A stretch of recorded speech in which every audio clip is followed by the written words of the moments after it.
Without further ado, so this event, and we're very grateful, as I say, we're focusing on urban water, agriculture, and natural resources. Of course, there's huge amounts of opportunity across the region, despite the current circumstances of the pandemic, which seems to be ebbing and flowing through different parts of the world. We're going to listen to a number of speakers talk about some of the opportunities in each, as well as a presentation from Janina on procurement processes and systems, which for those of us who are a little bit more familiar with ADB is always the absolute critical area. May not seem the most exciting area, but is really important to understand in detail and get right. And as I said in the first presentation, this is an area where UK companies have got a really good track record, actually. So on that note, let me hand over to Victoria Sibal, who's the Regional Officer for Aid-Funded Business, to be able to say a few words from DIT. Hi, Victoria. Hi, Tom. Thanks for handing over. Good morning and good afternoon to all attendees joining us from around the world. I hope you can all hear me. So I'm Victoria Sibal from the British Embassy in Manila. I'm the Regional Officer for Aid-Funded Business, working for the Department for International Trade. So yes, I would like first to acknowledge, of course, the ADB for helping us organize the Virtual Business Opportunity Seminar Series, and our event partners, the UK-ASEAN and the British Expertise International, for helping us make this event possible in and for the UK. And on behalf of our team in Manila, thank you to all, well, 70 participants joining the session as we learn more about working with the ADB and accessing commercial opportunities. So just very quickly, just to talk about the ADB and why we're doing this. So the ADB is a very important multilateral partner for the UK in Asia and the Pacific. And as a development institution, governments in the region have relied increasingly on the ADB to finance its projects through grants, technical assistance, and loans. And the ADB is headquartered here in Manila, practically in our embassy's backyard, I guess, which does help us cultivate a strong relationship with the bank. And our engagement with the ADB is twofold from the embassy, the first being that the ADB helps the UK deliver a range of its goals and values in the region. The second is with the ADB providing a number of commercial opportunities through contracts opened up to international participation for companies such as yourselves. And it is commonly through this route that the ADB relies on companies to help deliver its projects. And this is where, in turn, the DIT steps in to help pull the relevant UK expertise for participation.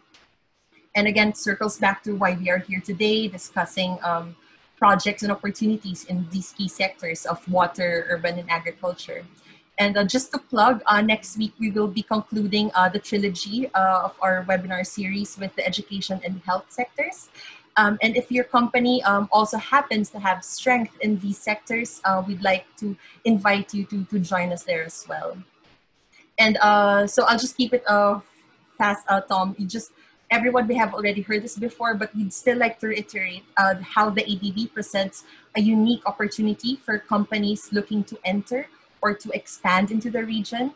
There are certain advantages working with the ADB. Among them is the assurance of transparency through the ADB's robust procurement framework, the guarantee of payment for services rendered, and a very good chance to establish your presence and credentials in the market.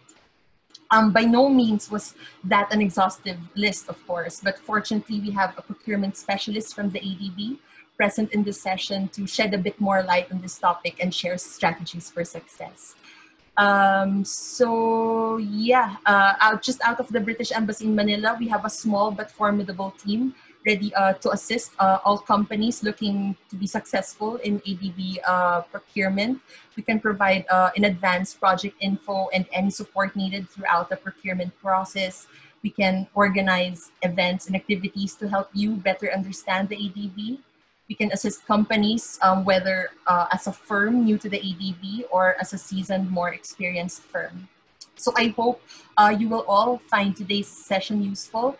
I'd like to encourage everyone to engage with our ADB specialists at the Q&A later and maybe after the event as well. After today's session, please do send us, the DIT, a message.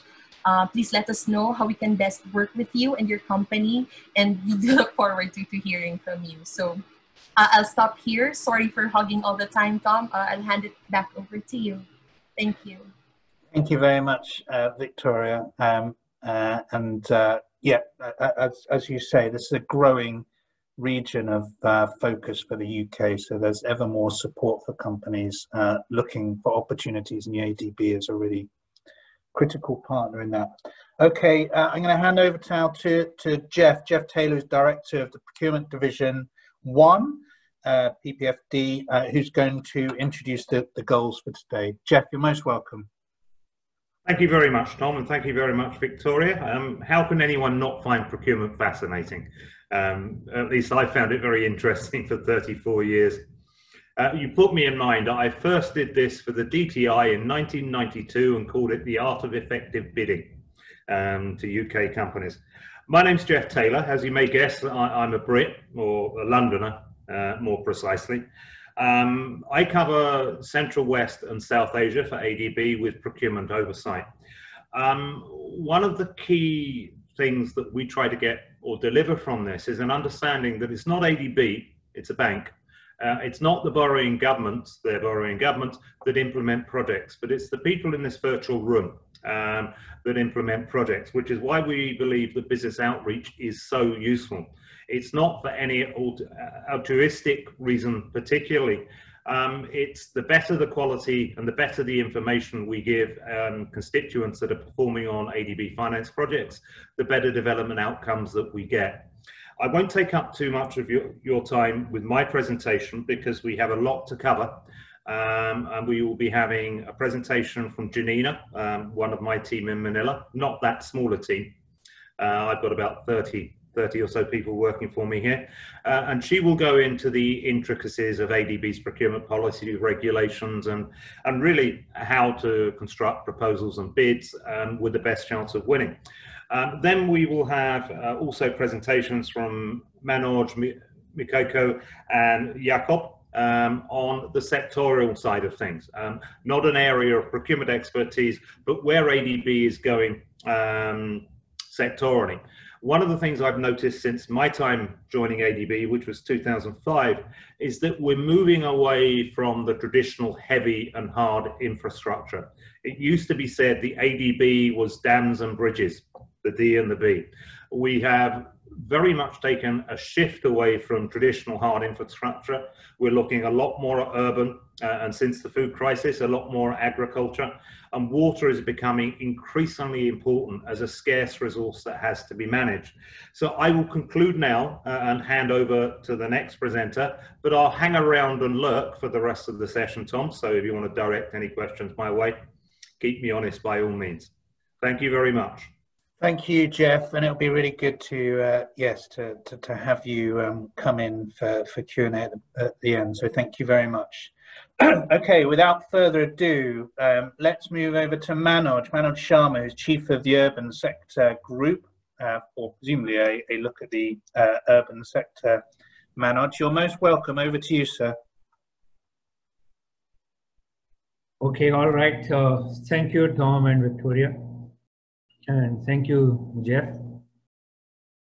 I'm delighted to be here, and it's my pleasure to talk about ADB's policies and operation plan on livable cities and potential for collaboration in the urban sector. Yeah, this is the right slide, or maybe one slide before this, please.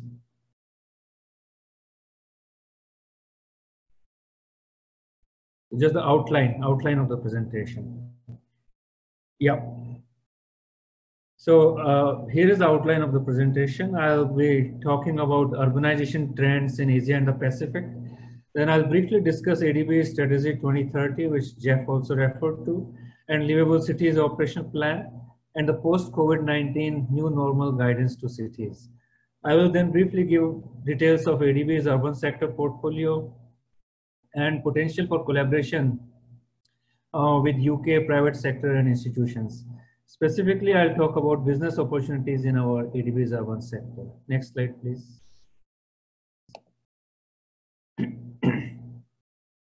Urbanization, especially in our developing member countries of the region, is one of the most significant global trends, and it's going to define the future. Urban population in Asia and the Pacific increased from about 20% of the region's population in 50s to about 50% in 2020. By 2030, our cities are projected to have 55% of the region's population, which is an estimated 2.5 billion people. That's a very huge number. As all of us are aware, rapid urbanization is often linked to improved economic opportunities, better access to health and education services, and better living conditions. Yet, it also creates resource scarcity, climate change impacts, and conflicts generating refugees and internally displaced persons.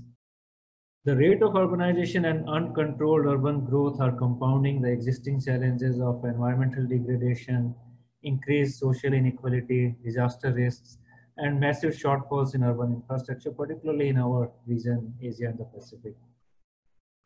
We did a study recently, and as per our estimate, Asia and the Pacific will need to invest about 26.2 trillion US dollars from 2016 to 2030. This translates to 1.7 trillion US dollars per year in infrastructure to maintain growth, eradicate poverty, and respond to climate change.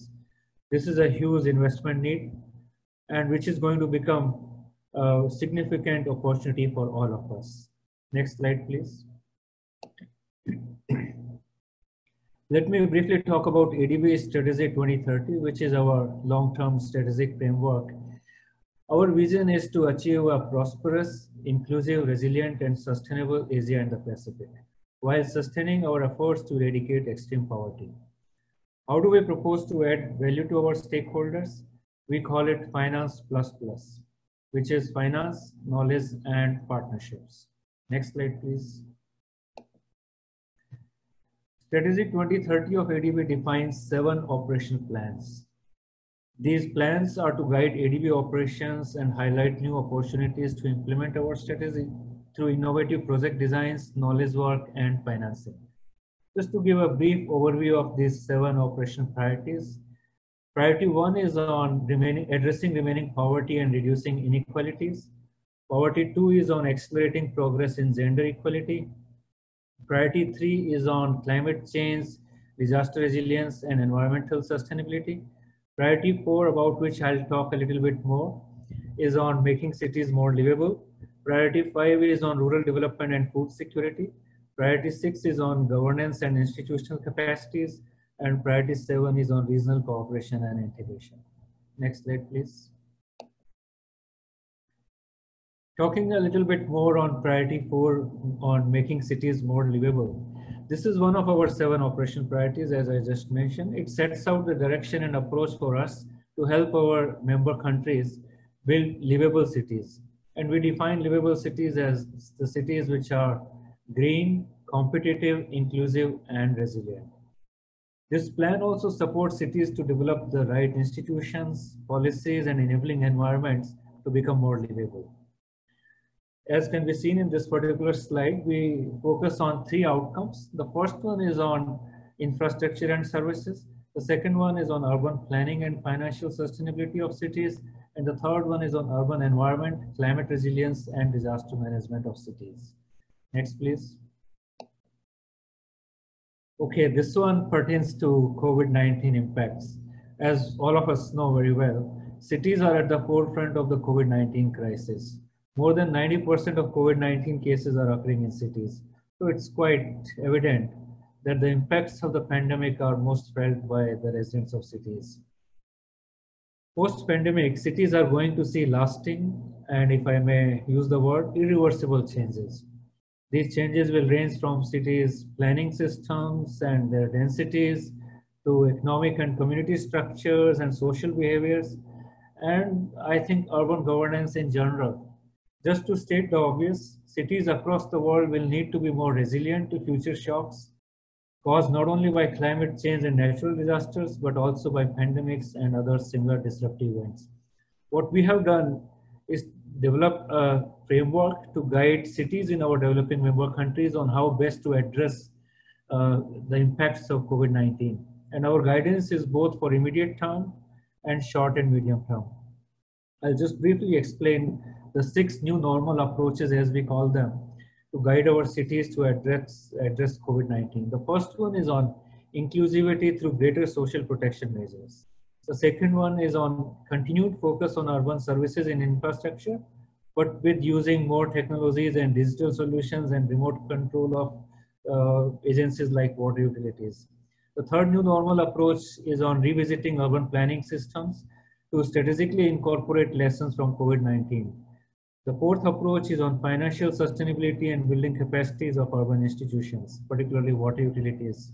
The fifth new normal approach is on healthy and environmentally sustainable cities.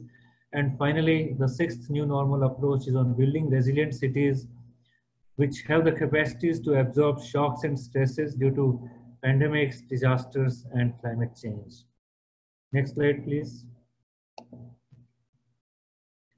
So ADB's project commitments in livable cities projects and urban sector in particular have a high potential to increase in not only the immediate term, but also short and medium term. What we are advising cities is that they need to focus on immediate actions and emergency responses to address COVID-19, but also take into account the short and medium term measures to maximize opportunities to build back better.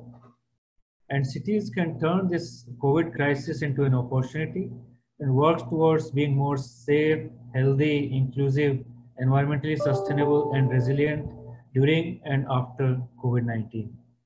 And ADB is continuing to help cities understand their challenges, draw out their roadmaps, and then implement these plans to become more safe and healthy. Next slide, please.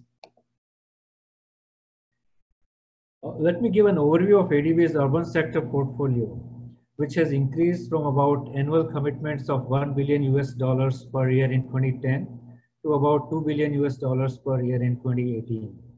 We expect the urban sector portfolio to further grow as it is one of the fastest growing sectors in ADB. Next, please. If we look at the ADB's urban sector commitments in one particular year, and here I'm selecting 2019 as a sample. So urban water supply is the largest component at 28%, followed by urban wastewater management and sanitation at 19%. An important point to note here is that our portfolio in urban sector includes substantive component of urban policies, institutional and capacity development, knowledge management support. In short, the soft components of reforms, regulatory framework, and capacity building is also equally substantive in our portfolio. In terms of regional distribution, South Asia captures the maximum share at 38%, followed by East Asia at 34%. Next slide, please. Okay, for those looking at business opportunities in ADB's urban sector projects, I would like to draw your attention to the 2 types of opportunities. We will hear more from our PPFD colleague, and Jack already mentioned about that. So business opportunities in ADB, which means contracts directly awarded by ADB, are in terms of transactional technical assistance, we call TRTAs, and knowledge and support technical assistance, we call KSTAs. The second type of business opportunities are those awarded by our client countries, the governments, or the private sector. These could be in terms of civil works contracting, supply of equipment, consulting services for project implementation, and consulting services for the soft components of capacity development and knowledge management support. Next slide, please.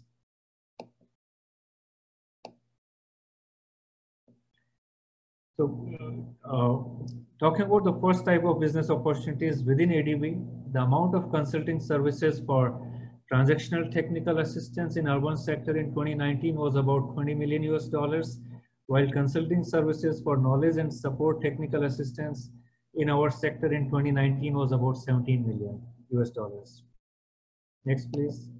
If we look at the business opportunities in member countries on ADB projects, As I mentioned, these comes from three types of contracts: civil works of about 87%, which is the largest component.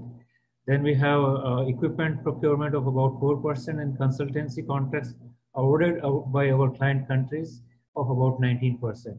The total amount of contracts for projects committed between 2016 and 2019 in the urban sector is around 3.5 billion US dollars, which is quite substantial in terms of generating opportunities for all three types of procurement. Next, please. So this slide gives the projects committed in 2019 for our sector, urban sector, distributed across countries. As can be seen from this slide, China, India, and Bangladesh are the three top countries in terms of committed amounts. Next, please. So here is the list of urban sector projects committed in 2019. Just want to mention that such projects have potential opportunities for all three types of contracts. Again, civil works, equipment, and consulting services, and for both types of employers, ADB and client countries. Our projects have a pretty diversified range. If you look at this list of projects, I'm pretty sure we will be sharing these lists with all the participants.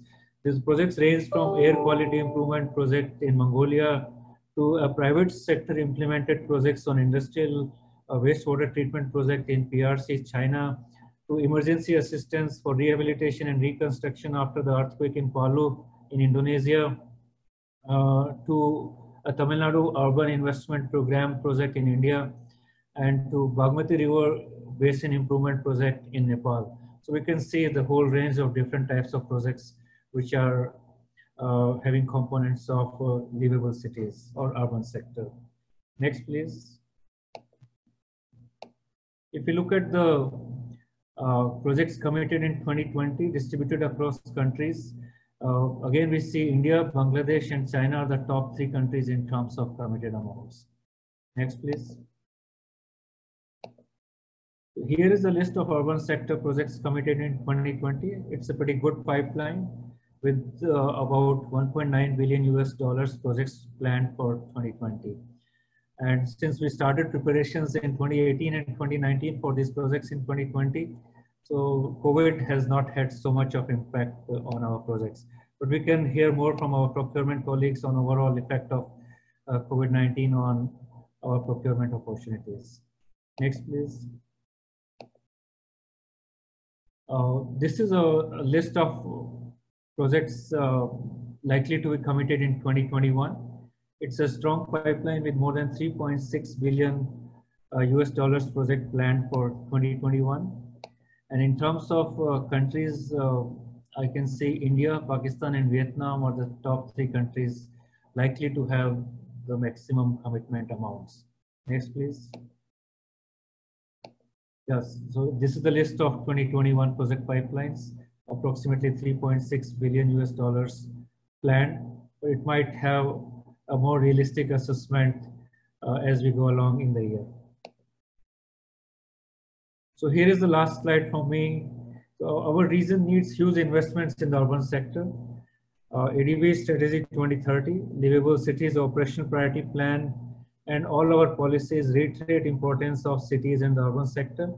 And as I mentioned earlier, ADB's urban sector portfolio is one of the fastest growing sectors in our organization. We can assess huge opportunities for working together in the urban sector. And finally, this COVID-19 crisis can be turned into an opportunity to reduce inequalities of access, make cities safe, healthy, environmentally sustainable, resilient, and inclusive in a post-COVID-19 world. Next, please. Okay, all right, that's the last slide. Thank you for your time and kind attention. We really look forward to working together. So far, we have had excellent experience working with UK private sector and academic institutions, and also trust fund support, which has been given by Government of UK. We are highly grateful to Government of UK for giving support to us, and not only in funding, but also knowledge and good practices for our trust fund opportunities. So thank you very much, and I'll be happy to participate in further discussions. Thank you. Over to you, Tom. Lovely. Manoj, thank you so much. That was a tour de force in terms of the speed, but the comprehensiveness. And thank you also very much for keeping time. So now, Jakob, Senior Water Resources Specialist, may not set you a tough level to reach there, Jakob, in terms of timekeeping. So so good luck, and the floor is yours.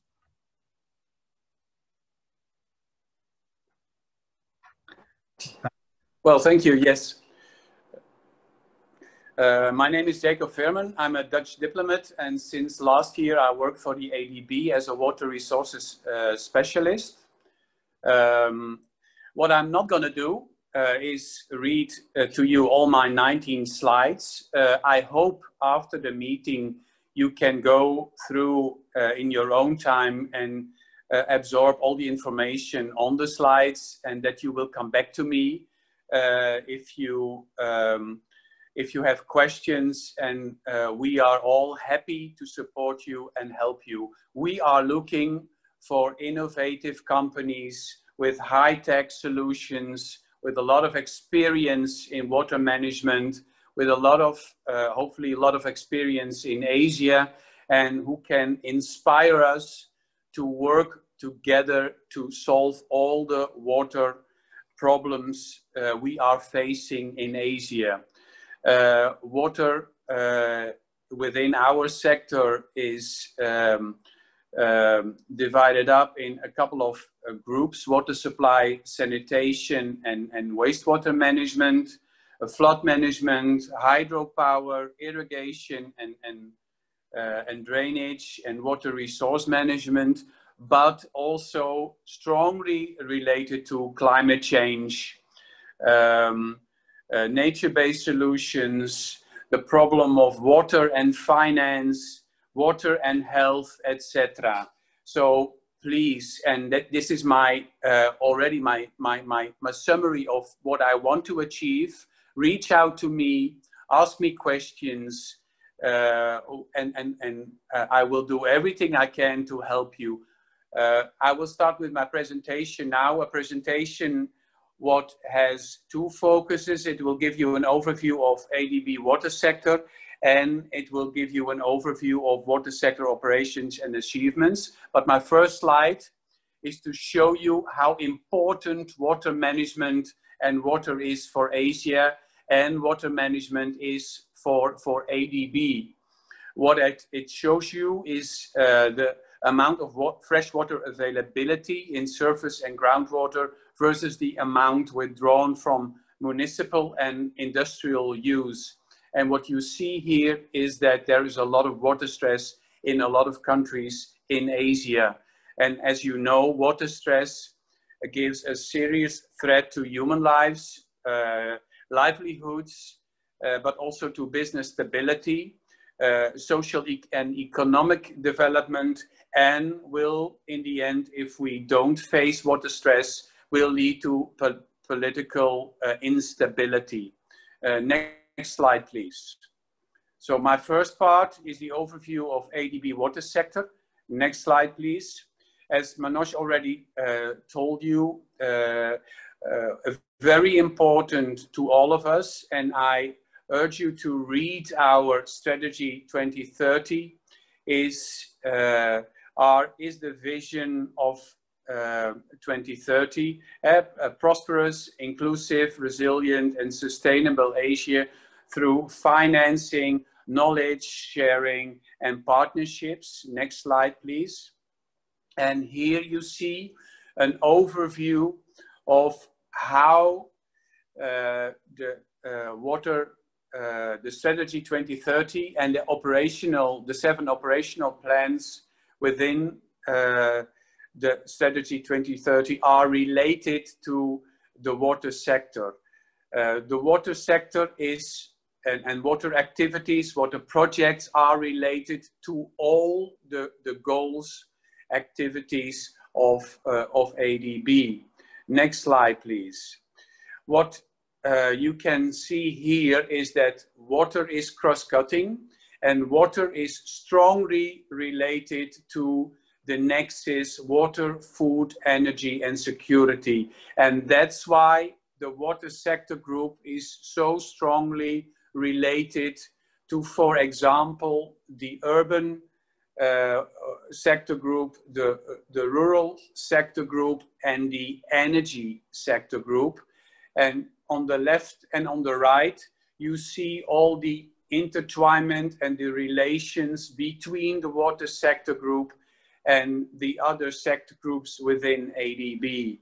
So when you think of, for example, irrigation and drainage, it's not only related to water, but it's also strongly related to all the activities and projects implemented by the colleagues of the rural departments. And when you look at the left, urban water supply, of course, is strongly related to the department of Manoush, our previous speaker. Next slide. I started by my presentation by telling you what is important for us related to you as a business is innovation. And in this slide and in the next slide, I try to present a couple of innovative trends highlighted at this moment in water projects. So what you see here is very important are the technology and data management projects through GIS systems, SCADA systems, and how they are implemented already in a lot of countries in Asia. But also very important, our innovative financing solutions, our outreach to not only government financing, but also very important private sector financing and financial institutions. A strong focus on asset management. And as you can see in the next slide, water management is very, very related to governments and the performance and capacity building within the governments of the countries in Asia. So we support the governments to develop their knowledge and expertise via capacity building. And the fifth innovative trend is on integrated water sector activities related, for example, to climate change and resilience and environment.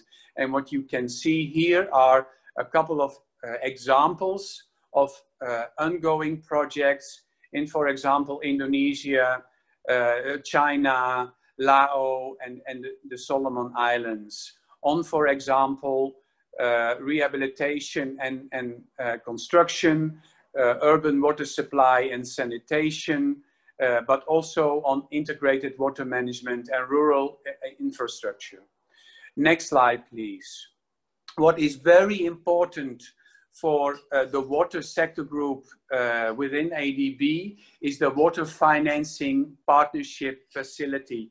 It's a facility that supports us with seeding money, and through in the last 10 years, since 2000, well, almost 14 years now, there is $160 million of this multi-donor trust funds, what supports ADB implementation of projects, ADB through innovative project design. So again, innovation is here, is key in this. Innovative and to improve the implementation of projects, and to support governments in capacity building. Through this Water Finance Partnership Facility, from 2006 till now, 117 million people in Asia are in a positive way affected by this facility. Next slide, please. What you see here in this slide and in the next slide is the technical assistance and capacity building activities supported through this water finance fund. And you see again a focus on knowledge and innovation support, strengthening, for example, an integrated flood risk management activity, but also, for example, on the next slide, now in the COVID-19 situation, we have to face is the strengthening of an integrated and effective water and health support. My message here is, again, innovation, technical support, innovative solutions. That is what we are looking for in companies, in businesses. My second part of this presentation is the Water Sector Group operation and achievements. It gives you an overview of what we are at this moment are implementing in Asia. In this slide, you see the overview of the lending history from 2016 onwards to 2022. You see the water supply and sanitation is very strong. Flood management, hydropower, irrigation and drainage, and water resources management. So companies who are listening to us, who have an innovative solution to offer in these fields of water management, please reach out to us and we can work together with you to see how we can introduce you to ADB operations. Next slide is an overview of in which part of Asia we are active at this moment. You see here the Central West, the East Asia, the Pacific islands, of course also the private sector cooperation, South Asia and Southeast Asia.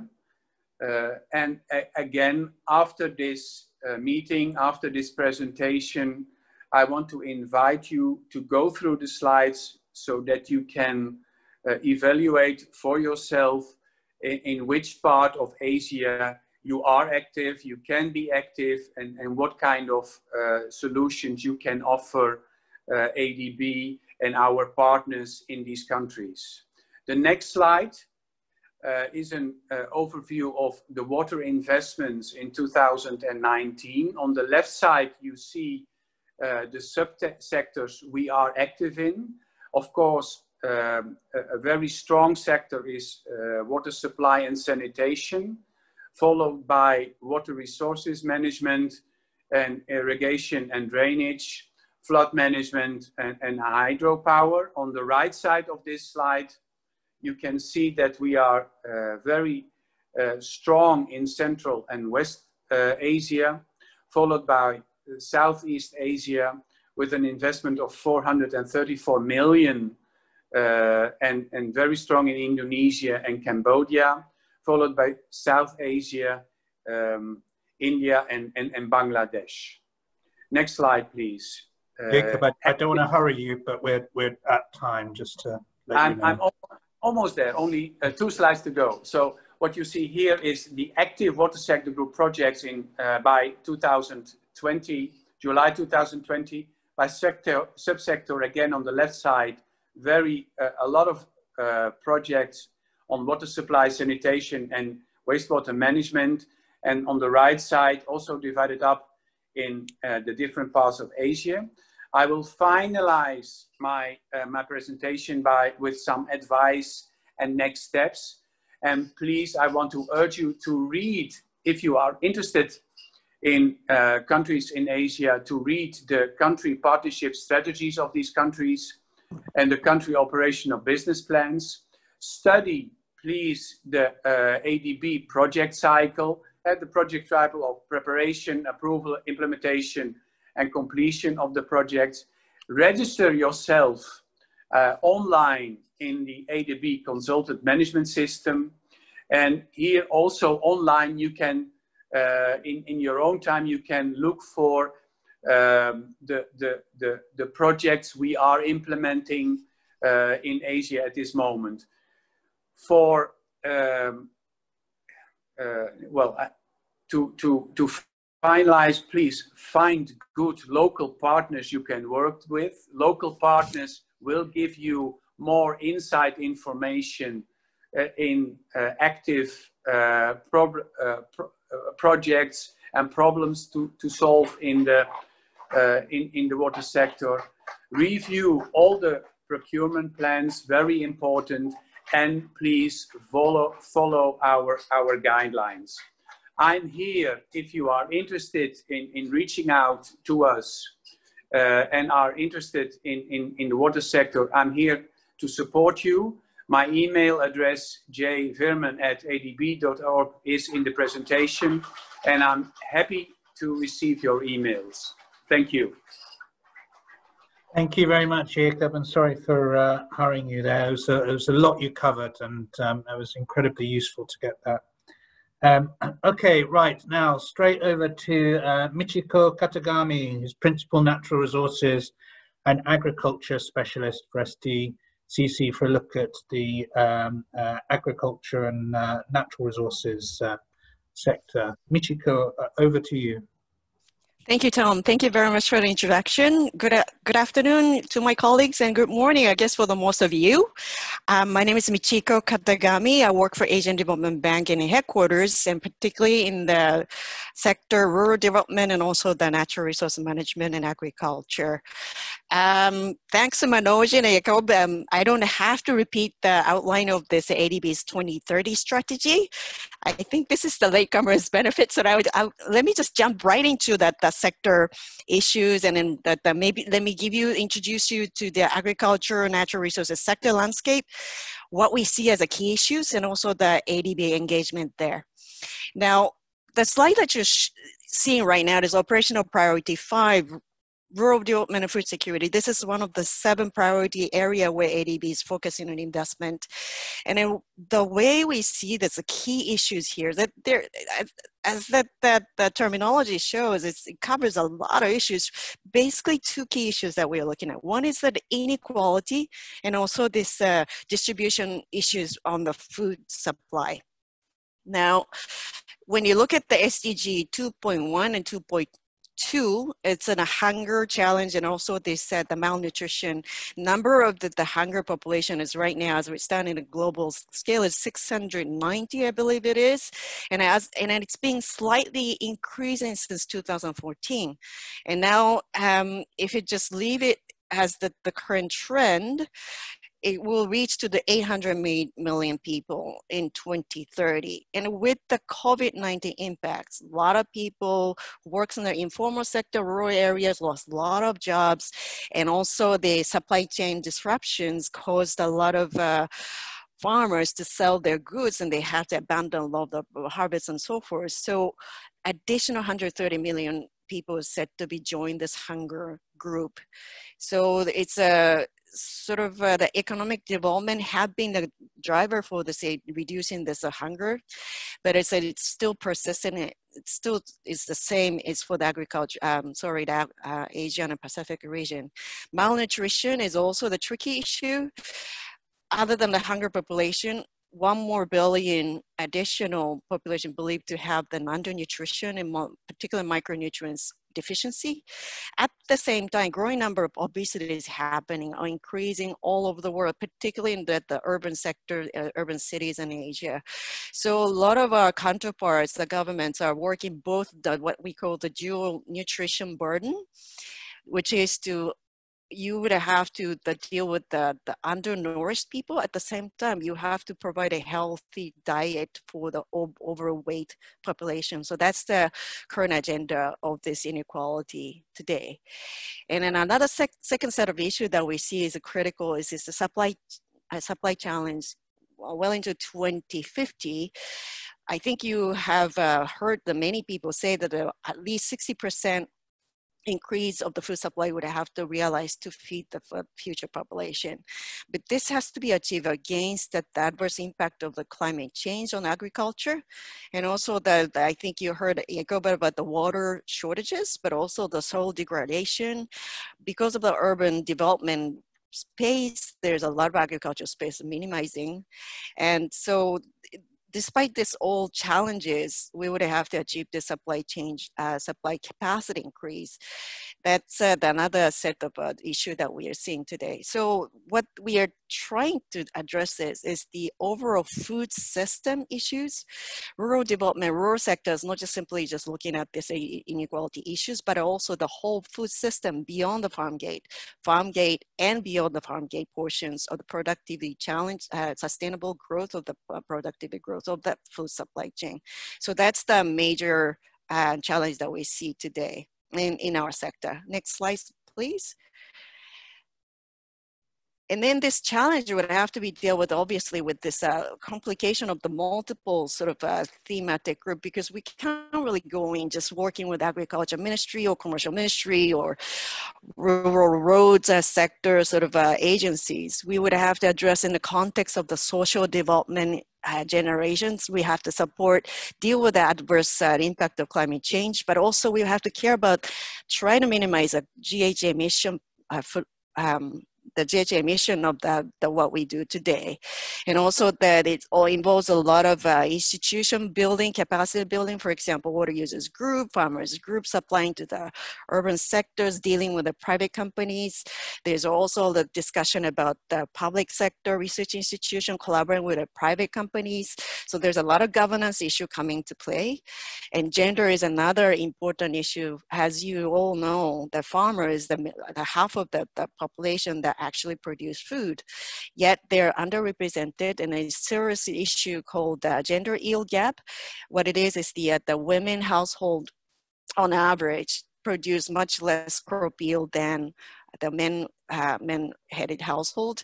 And in the FAO predict that if we can close this gender yield gap, 100 million people will get out of the hunger counts. So that's the massive scope of this improvement that we have to work on. And also, again, it's the Manoj is talking about the massive urbanization, and this is the driving force of the growth, but at the same time, inequality as well. What we're trying to do is to try to sort of provide the support in the rural sector by generating lucrative jobs and also business opportunity to slow down the too excessive sort of movement of people from rural areas to the urban areas, so that we can balance out and help our the client companies and also the client, the governments to deal with the structural changes that is happening. We're not really sticking to this, promoting only the agriculture per se, but we're rather supporting the structural changes of our emerging economies in Asia. And then last but not least, the regional cooperation is very important. Agriculture trade is happening beyond just the one country or two. There's a lot of initiatives happening, and we're collaborating with a lot of the regional platform of GMS and the CAREC system, just to name a few, to work with agriculture, more efficient agricultural supply and resilient supply of the food system in Asia. Next slide, please. So as I said, that in our area, in terms of actual investment that is happening, there are three major things that we are looking at, and in each one of them are growing a portfolio. One is agriculture value chain. This is something to do with the food production, working with the farmers and working with the aggregator, food distributor, cold chain players and road sectors, the surface sectors, actually to support the storage, processing, and delivery of the food to the urban consumers. And that portfolio is growing. And also the climate agriculture, what that is the try to get the food system, not just for the farms, but also the food delivery supply system become resilient against extreme weather events. And at the same time, try to minimize the GHG emission footprint. And in so doing, we're increasingly adopting a lot of interesting technology solutions, biotechnology, digital technology. There's so many technology that we can deploy to address some of the issues. And we are increasing this, the portfolio for particularly looking at this, the technology deployment portion. Next slide, please. So just in terms of volume of approval, we monitor this food security investment. What that is agriculture, rural development investment, plus something that would help complete the food supply chain, food system, for example, roads and railways to enhance the efficiency of the food delivery in terms of distance, time, and money. And also we work with the financing of agriculture. We also work with the technical skills required in agribusinesses, particularly the digital solution agribusiness platforms and so forth. That's something that we are looking at. And as you can see, more or less 2 billion, and this is we're showing it from the portfolio from 2017 to 2019, roughly 2 billion approval plus, and then it's been growing. We used to have like 2 billion approval in total, but now it's growing to be 3 billion annually that in the recent years. Next slide, please. And we do look at the breakdown of the climate finance. What that is climate adaptation and also climate mitigation investments. This is something that we have a corporate target against. And then right now, against the 2 billion, 3 billion approval, we only achieved the total of this, $500 million, which is really bad. And Asia and in the Pacific is going to be hard hit by the climate change impacts. Yet our adaptation and also the very minimal mitigation investment has been taking place. So we need a lot of interesting, innovative ideas. We're welcome to just to have the technical expertise and knowledge solution provided from a lot of partner organizations. And we would like, this is the area particularly we would like to increase our business investment in. Next slide, please. And then the last, but there's a very important thing is, and then we are actually proud of, is the gender mainstreaming activities. Most of our project, by nature, I think it's easier to engage the farmers, women farmers and women entrepreneurs in the marketing system of the food marketing system. But we really try to excel even further to engage and provide disproportionately better business opportunities for the women farmers and women entrepreneurs. And this is the area where we need more innovations rather than we used to do like this sort of standard, the minimal, whatever percentage of beneficiary will have been women. But we want to go into a little bit more like area where women are typically good at. And we started looking at the post-harvest loss reduction works in the horticulture sector, for example. Essentially, world over, that horticulture business and the post-harvest handling is done by women. So we want to increase their productivity and age earning level by tremendously improving their productivity, for example. So we really welcome all this innovative ideas and strategic thinking about how we can do better in the gender empowerment front too. Next slide, please. So the next 3 slides, I just want to give you the sort of indicative sort of a list of actual business opportunities. First slide just shows what we're going to do in my own unit. This is the regional level works. What it is essentially in essence is that we want to do the sector study or pilot testing of something innovative technology, something to just showcase the policy agenda that is required for this, to promote the agribusiness in a specific country or specific industry. That sort of little bit of the pre-work before we go into the investment, that's something that we've been supporting. So probably if you look at the titles and it's just so generic, but it's what it is that what we want to work with, the innovative system. We want to test it. We want to help upscale the proven technology, proven solution, proven business the models to upscale by our investment. That's in a nutshell what we're trying to do here. Next slide, please. And then the two more slides here.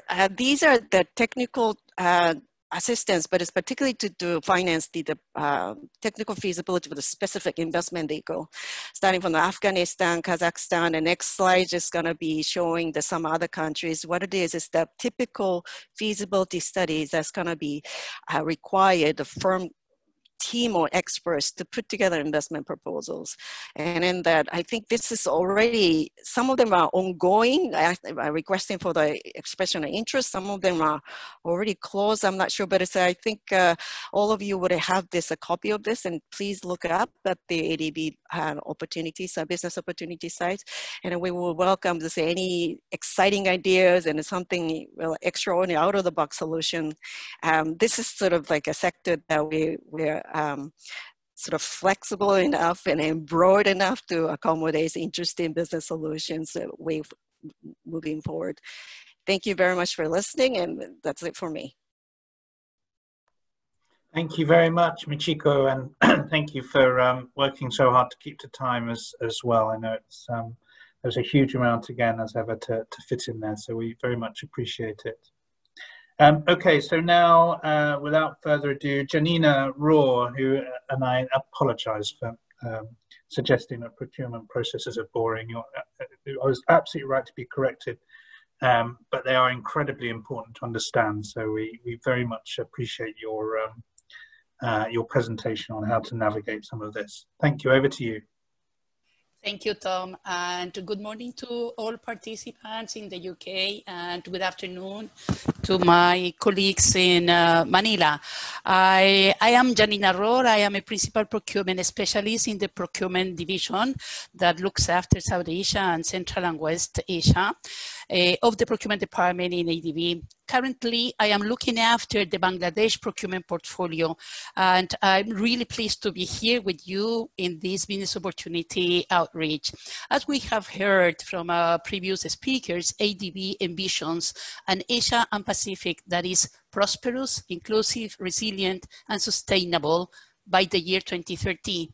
And it aims to realize this vision through combining knowledge, finance, and partnership, which is the Finance Plus. In 2019, ADB committed $33 billion in project loans and grants, and this is your business opportunities. This morning, I ran the report on the ADB dashboard, operations dashboard, and it shows that we have, as we speak, 726 active projects in loans and grants. And out of these, in these 726 projects, there are $29.8 billion that are left uncontracted funds for business opportunities. And these funds uncontracted are basically for projects in sectors, transport, energy, water, natural resources, agriculture, education, health. So our developing member countries, which are the borrowers of ADB loans and grants, they face huge, complex issues to implement these loans and grants. And as my director, Jeff, said in his introduction, the implementers, the real implementers are you, the private sector, who implement the projects. In this strategy 2030, there are so many pillars and elements, and one important element as well is that we are actively incorporating the gender elements. So our goal is that by 2030, at least 75% of ADB's committed sovereign and non-sovereign operations will include project designs that directly improve the lives of women and girls. So all this is supported by ADB new procurement framework, which emphasizes quality, flexibility, and innovation.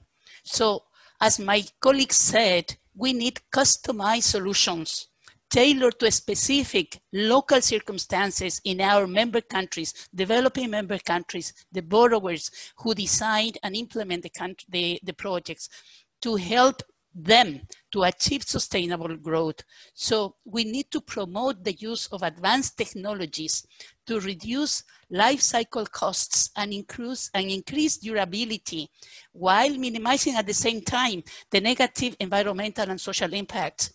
So we need integrated, as the colleague said, integrated solutions, combining expertise across sector and teams. So in short, we need a strong, capable private sector suppliers, contractors, and consultants to help us reach the outcome of development in our developing member countries. So my agenda today, briefly, because I have only 30 minutes, is to run through, in a nutshell, on ADB operations. What is ADB? The ADB business opportunities, ADB procurement framework, and some tips on bidding strategies and how you can identify and really pull out on a timely manner the invitations for bids or invitations for expression of interest in the ADB website, as well as in the borrower's website. So the first slide says some facts about ADB. It's a multilateral development bank, regional in nature, so you can compare ADB to the African Development Bank or the Inter-American Development Bank in the regional nature, as we cover Asia and the Pacific. It was founded in 1966 by, now we are 68 members and 49 regional members. Out of these 49 regional member countries, 40 development member countries borrow from us and implement projects. So this is where your business opportunities are. We will talk about that later. And Japan and the US are the largest members. In 2018, for example, the commitments were 32 billion, a total capital of 152 billion US dollars. We are more than 3,000 staff, permanent staff. Out of these, 1,000 are more or less international staff. 81 are British international staff in the ADB. And we are all together from 16 nationalities. Next slide, please. The operations. In 2019, as we saw in the other presentations, we committed 33 billion US dollars in projects with a procurement envelope of 15 billion, an uncommitted amount of 29.8. And this is operated or implemented through the public sector. So the governments in the DMCs with in 2019 an approval of $23 billion. Also, we have a small intervention in the private sector, though it's growing, which is non-sovereign operations of $3 billion, which are the main instruments, as we have said, is loans and grants, technical assistance, as Manoj explained, and also equity and guarantees. Of your concern is loans, grants, and technical assistance, and how we deliver these operations through our own resources, which is ordinary OCR, ordinary capital resources, or concessional resources, which are more beneficial with better interest rates and repayment terms. Also special funds, and more we leverage on co-financing interventions with other international financing institutions, like other multilateral development banks or bilateral governments. As I said before, how do we do it with the Finance Plus, which means that it's a superior combination of ADB's own finance resources plus mobilizing resources through other partnerships, plus providing knowledge to our developing member countries to maximize and accelerate the development effectiveness. Next slide, please. Which are the business opportunities that you can get is the procurement of goods and civil works, which includes also the turnkey contracts or plant projects. And this is through the executing and implementing agencies. And in the screen, you have the figure in 2018. They contracted more than 4,000 contracts under these areas. And the area that most likely is of very interest to you, consulting services. And this can be procurement procure engaged through ADB under our technical assistance projects or under the loans grants by the executing and implementing agencies. In 2018, 5,000 contracts were signed for consulting services. Next slide, please. So this operation by sector. So which are the largest sectors is energy with $10+ billion, transport, $6.8 billion, finance, $7+ billion, and the area where you are interested, which is water and agriculture natural resources, combined is almost $4 billion operation, and is the fourth largest, combined the fourth largest sector. So altogether, we repeat, is a total operation of $32 billion. Next slide, please. Now, how is distributed the $32 billion in 5 regions, which are managed by 5 regional departments in ADB. The largest regional department is South Asia, which includes 6 developing member countries, India included, with $10+ billion, followed by Southeast Asia, which has Southeast Asia has 11 member countries, and out of these member countries, 8 are borrower countries. Here we have Philippines, Indonesia, Vietnam, Laos, Thailand, but 3 member countries do not borrow, like Malaysia, Singapore, and Brunei Darussalam. The third largest regional department is Central and West Asia, and they have 10 developing member countries, all borrowers countries, with $7+ billion, and East Asia with $3.8 billion. And here we have 5 member countries and 2 borrowers, which are China and Mongolia. And the other 3 member countries do not borrow, which are the Republic of Korea, Taipei, China, and Hong Kong, China. And then the smallest region is the Pacific, with 14 small Pacific Island countries, all borrowers, and with $9.9 billion. And as Mikicho said, sometimes we have regional programs, like in the East and Central and West Asia, the CAREC program, or in South Asia, the SASEC program, and in Southeast Asia, the Greater Mekong program. And this is $0.7 billion. Next slide, please. Again, we support 46 developing member countries, and mostly through their government. So it's their municipalities, their ministries, their departments, their local governments who are the executing and implementing agencies, and also a small portion with the private sector. How do we support the implementation of our operations? We work with the private sector, we work with NGOs, with community-based organizations, with foundations, with academia, think tanks, with universities, with donors and international organizations. In 2019, the largest borrowers are still India, China, Pakistan, Bangladesh, Indonesia, and that was shown in the slides of the sectors of the sector presentations. Next slide, please. As we said, so there are 4 areas where you can get business opportunities. We finance the procurement of goods, which includes machinery, equipment, for example, for schools, for hospitals, particularly after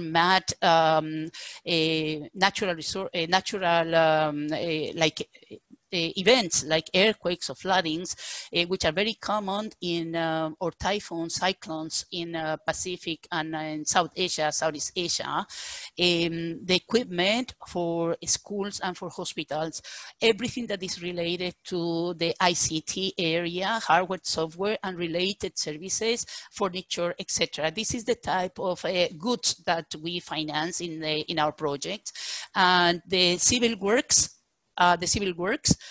which includes turnkey contracts, so EPC contractors, the rehabilitation and construction of roads, highways, railways. We had a huge program we had in China, we have now in Bangladesh, also in India, bridges, water canals, irrigation schemes, the construction and rehabilitation of schools, hospitals, power plants in the energy sector, pump stations, water treatment plants, waste treatment plants, sewerage systems, heating plants, the terminals, especially terminals in airports. We had an interesting program of airports in Papua New Guinea, where we supported the rehabilitation and construction of 20 airports in 20 different islands in the Papua New Guinea.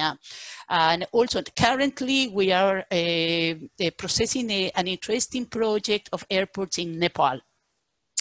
The area I'm sure that you're most interested in is consulting services, and consultants, you know, that are engaged all throughout the project and procurement cycle, from the outset of the preparation of the country partnership strategies, COVP, the preparation of the projects, the implementation of the projects, the bidding process, the contract implementations, and then when the project closes, the evaluation and the feedback of the project. We will have later in a more expanded explanation on this one. So consulting services is all throughout the project and procurement cycle. And non-consulting services, the new procurement framework included specifically the non-consulting services, as we saw that many projects require this type of services that are not consulting services, but still services like surveys, for the detailed design, and also feasibility and pre-feasibility studies, training programs for the civil servants, translation services, event management, etc. Next slide, please. Some statistics. So who is getting the contracts in ADB? Since 2017 to July, first semester this year, we have the spectrum that the largest developing member countries in ADB are getting the contracts in goods. So you see that China, India, Bangladesh, Indonesia, Vietnam, Uzbekistan are getting the contracts, and only Sweden, USA, and Turkey from the non-regional member countries. So it's mainly the procurement of goods that goes to the developing member countries, the largest borrowers. Next slide, please. When it comes to works and turnkey contracts, again, it's the same scenario. The largest developing member countries are getting the contracts: China, India, Philippines, Indonesia, Pakistan, Bangladesh, Vietnam, and only Republic of Korea and Germany are in 2017 and 2018. They had an important amount of contracts in works and turnkey contracts especially. Next slide, please.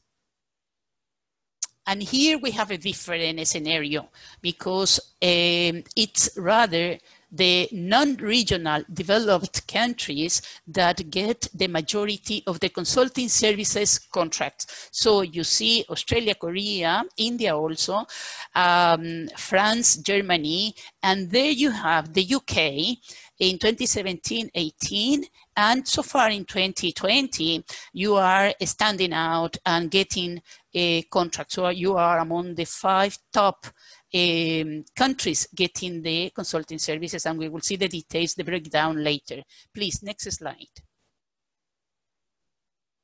Top suppliers in the procurement of goods in the same period, 2017 to the first semester of 2020. There you have, I want to read the slide, you can go through it. Who are the actual suppliers who are getting the contracts, how many contracts and which amount. So it's interesting if you notice in certain areas, it's a minimum number of contracts, like 2 contracts, but it's almost $500 million US. So those are complex mega contracts, most probably turnkey contracts. Next slide, please. The same for works and turnkey contracts, the same period. There you have Germany, India, and China. Especially China is getting a large portion of the business opportunities in roads and bridges, the number of contracts and the amounts. Next slide, please.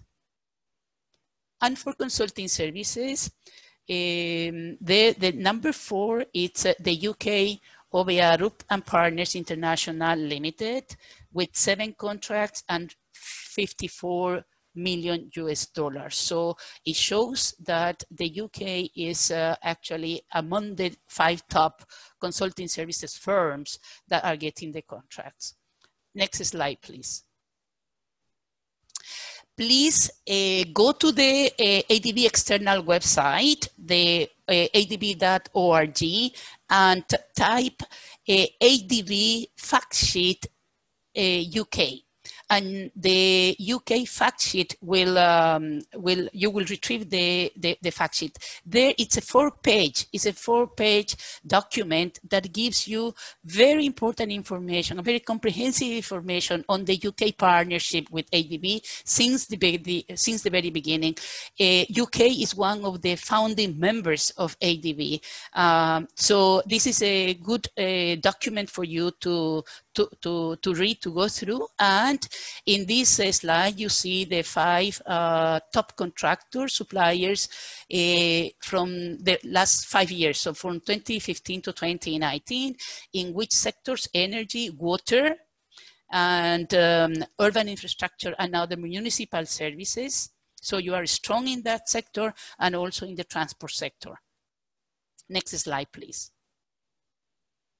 And in consulting services, these are the consulting services firms and also individual consultants. So many individual consultants, more than 100, have been contracted under ADB finance operations.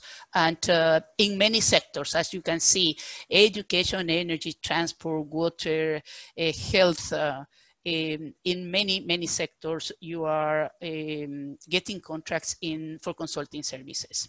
Next slide, please. This is the breakdown, the UK success rates in ADB finance operations. So from 2017 to the first semester 2020, the first section of the table by nationality obviously is UK. Per year, per type of procurement, you see the number of contracts, the amount, and then the in goods works, consulting services, and the total per year. So how many contracts, how much, and the total. And the second, the bottom part of the table shows the per origin. Again, is the UK, but the statistics are breaking down. For example, you will see slight differences in the figures, which means that in a contract, perhaps there was a subcontractor that is counted for, or that is a JV agreement, and the UK partner portion is accounted for. So this is just statistics on the UK success rates in the ADB finance operations. Next slide, please. All right, so now we go to the ADB procurement frameworks. And why frameworks? Because currently we have 2 frameworks running in parallel.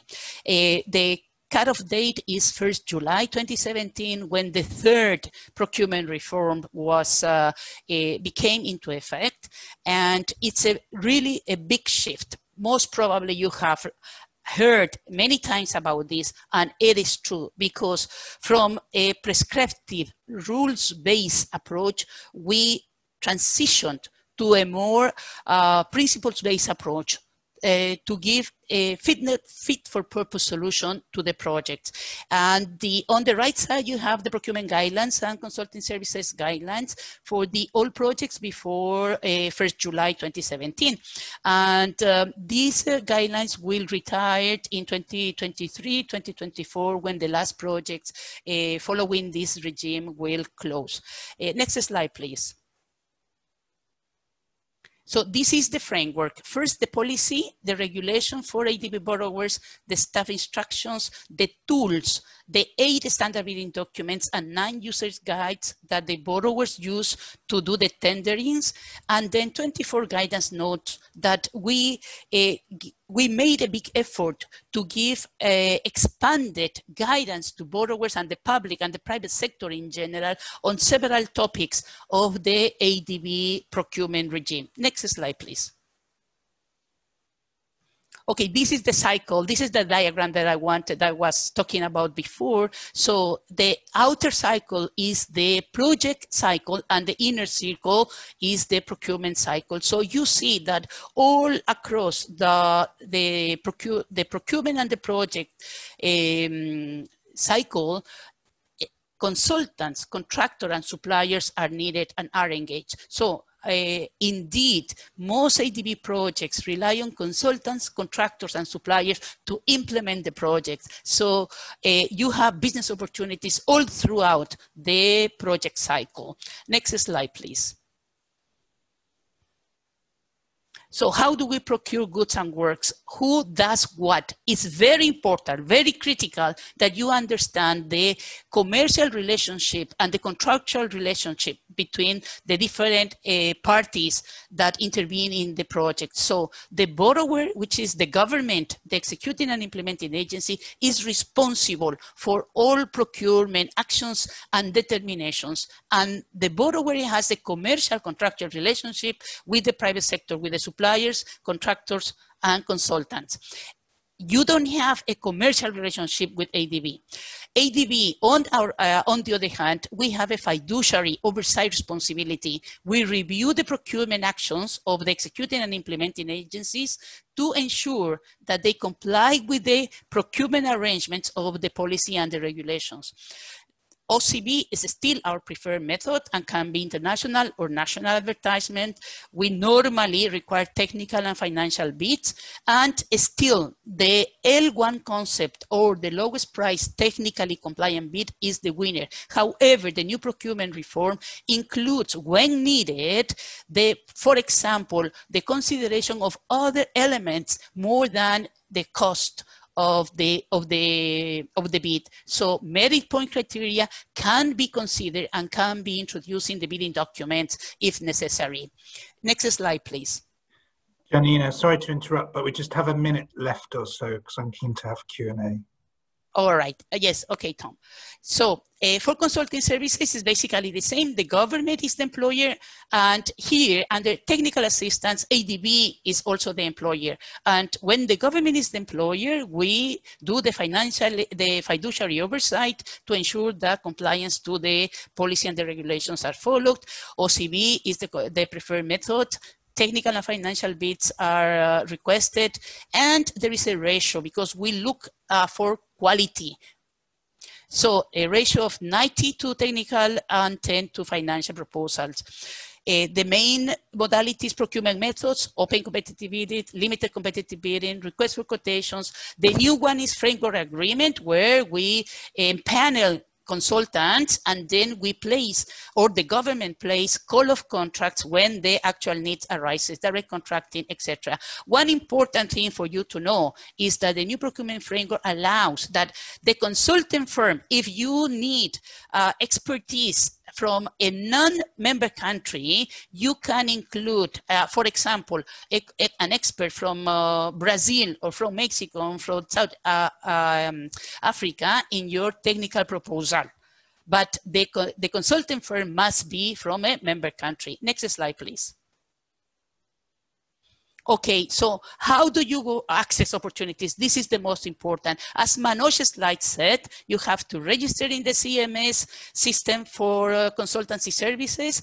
You have to go through the CSRN opportunities and look for the opportunities that you are expert in, and then you have to express interest and compete and prepare technical and financial proposals. And for goods and works, you please go through the CPS, the COBP. I would encourage you to go to the website and click the What to Do tab and click the Tenders tab, and then type invitation for bids active And then you will get all the invitation for bids that are active in the 40 countries under all the active projects. Next slide, please. What to do?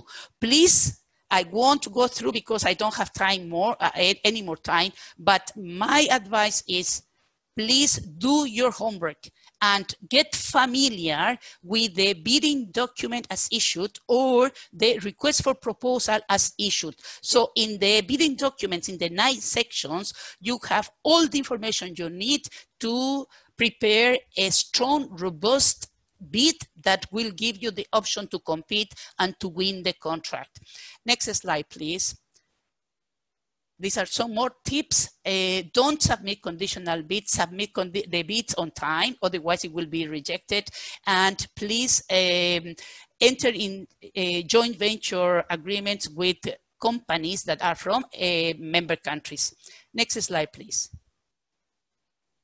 This is my last slide. All the links, do your homework and go through the information, go through, explore and navigate the ADB website. In the business center, the second link, click consultants, and then you have all the information that you need to know about what is ADB Consulting Services, and how you have to prepare your technical and financial proposals. That's my last slide. Thank you so very much.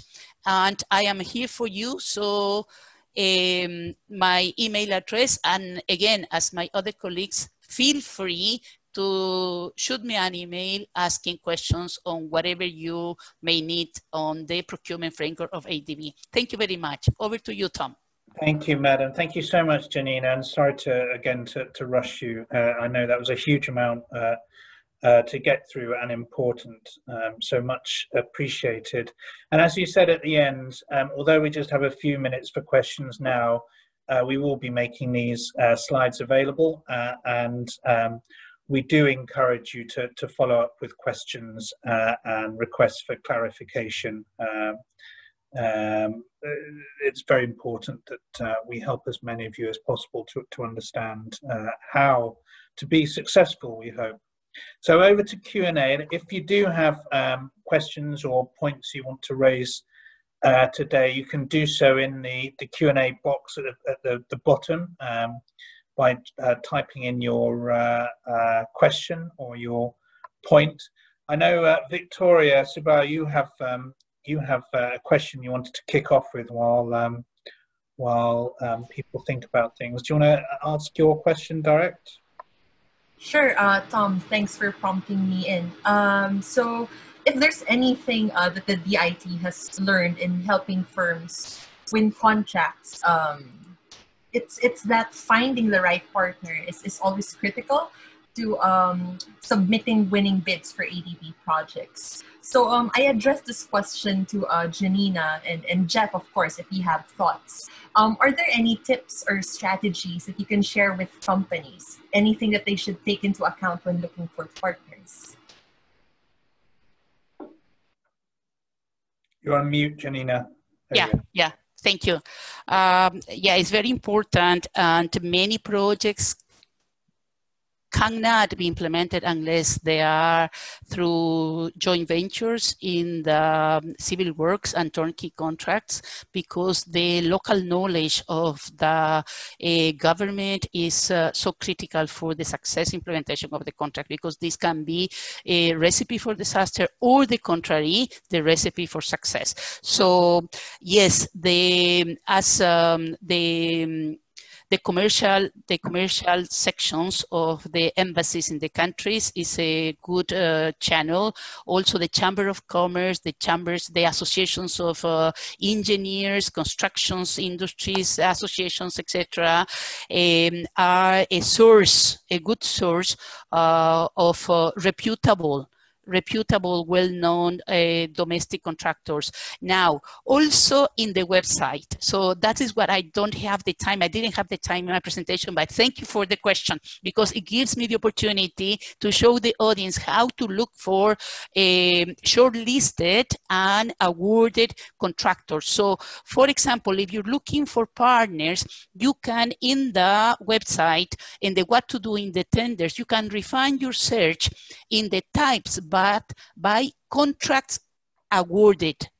So by clicking contracts awarded, the database will display hundreds and hundreds of contract awards with the names of the contractors, the address, the country, if it's a JV, the name of the JV partners and the addresses, etc. So there you have a database of all 40 countries where contracts had been awarded. So this is a good source of information in terms of goods, works, and turnkey contracts. And when it comes to consulting services, again, in the CMS, in the main website of the CMS, you have shortlisted firms and you have awarded contracts. So if you click in these tabs, the database will display so many shortlisted firms and so many firms that have been awarded the contracts. And there you have which country, which area, which sector, which is the name of the contract, how much, the duration, etc., etc. So much information where you can have a pretty good idea of who is getting the contracts, where, in which area. Perhaps Jeff wants to supplement. Yeah, I think you've answered that very well, Janina. I mean, one thing I would suggest that you do is look at the opportunity not as a standalone, but systemically. If you want to be in a market, be in it, not just for ADB finance. And therefore, building local partnerships is going to be essential. So make sure that you do your market research and pick a strong, reputable partner that can complement the resources that you would bring to it as well. Over. Thank you.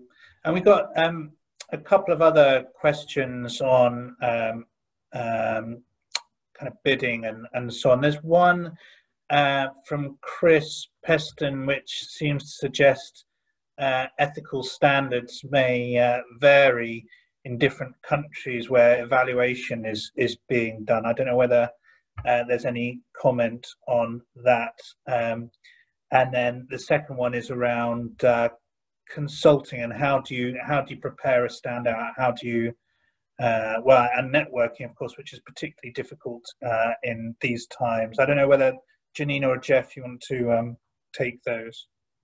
I can start, Jeff, if you want, with the anti-corruption policy. I think it's more than that, Janina, and it's a very good question. I've been knocking around this area for a very long time, and the evaluations are inherently subjective on consulting proposals. You know, ADB puts a lot of effort into trying to make them as objective as possible, but there is always going to be elements of subjectivity. But we do have pretty rigorous oversight over the processes, especially when the risks and the values get higher, with ADB prior reviewing each step. You are always more than welcome to flag anything that you think is unethical or corrupt, of course, to ADB, and we will carry out our own investigation as well. And if it was found to be substantiated, we would not finance that contract or require some remedial action. What we do is template the evaluation and have certain standards in it to ensure that it is as robust as possible. But these transactions are inherently subjective, consulting especially, not so much so on the hard infrastructure side where there are hard metrics to be met, but we look at those as well. Janina, would you like to add? Yes, on the ethical side also, ADB obviously has a zero tolerance policy.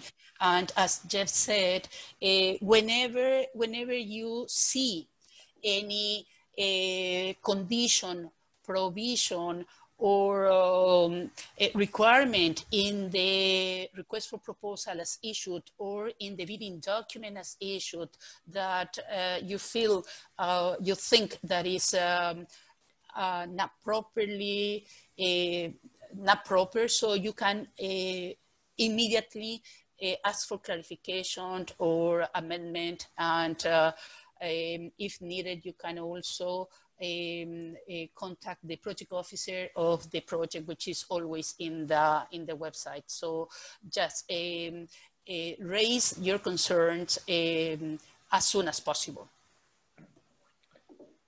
Thank you. Thank you very much. And there's this question about output-based projects compared to day input-based contracts, which I have to admit is above my pay grade, but perhaps, I don't know whether, Janina, this makes more sense to you. Yeah, sure. We are transitioning, and we have offered more and more the lump sum type of contract versus the input-based contract, because the input-based contract, as it is ticking also the box on how many input day by day each of the consultants are present in the project site or at home or etc.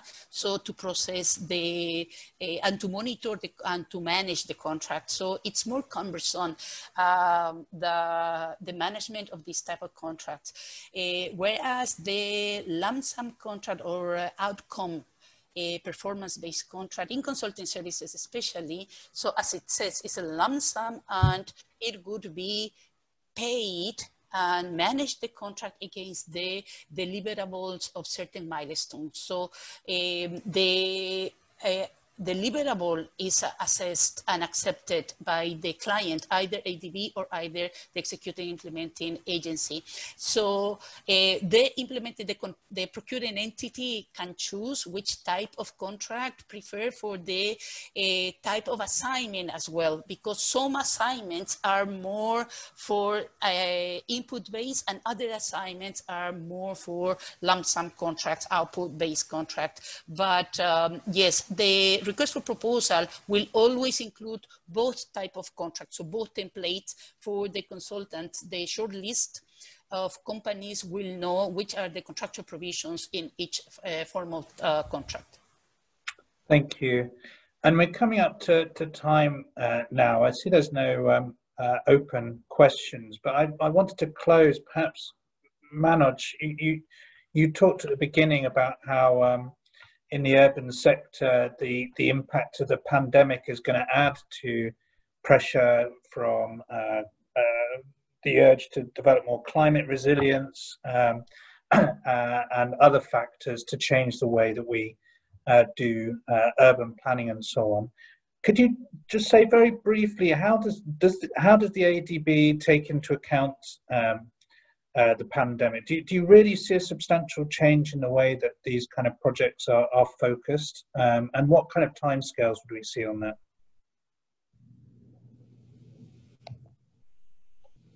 Sure. Sorry, that's an impossible task, I'll say. Okay, let me just supplement what Jeff and Janina said about output-based contract. That's a response to Renard's question. I think he's referring to consulting contract and particularly individual consultants.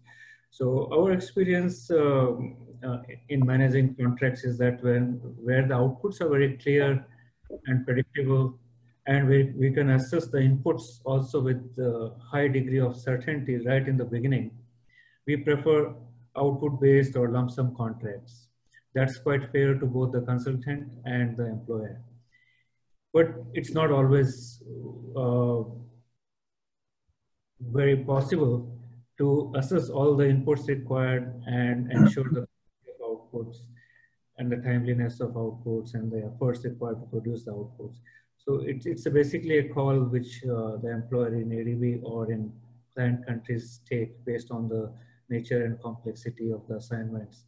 And as Jeff mentioned, we prefer output-based and lump sum-based contracts in consulting as well as individual consultant or the firm's consultant contracts. Yeah. Okay, on your question on how COVID-19 is going to affect urban planning in particular and overall urban or livable cities projects in general, I'll start by saying that one important impact of COVID-19 on urban planning is the effects of COVID-19 have already started getting mainstreamed in our urban planning approaches. I'll just give two examples.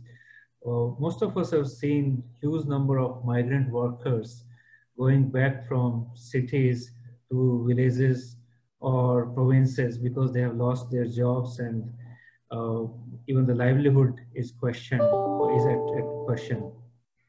So, so the urban planning in terms of giving more emphasis on livelihoods in rural areas, which Michiko also mentioned, or small and medium towns or secondary cities, to develop secondary cities as alternate magnets to mega cities or metros is becoming more and more important. In several countries, I have also seen affordable rental housing for migrant workers as a new concept which is being developed, because the governments all over the developing member countries realize that the migrant workers always got, if I may use the term, second-class citizen services in urban areas. They had to live in informal settlements or slums and in substandard housing and with substandard and inadequate services. Just like migrant workers, when we look at other vulnerable groups like pavement dwellers or informal settlements or slums or poor below poverty line families. So the overall, this vulnerable groups and excluded groups are the major sufferers in the pandemic.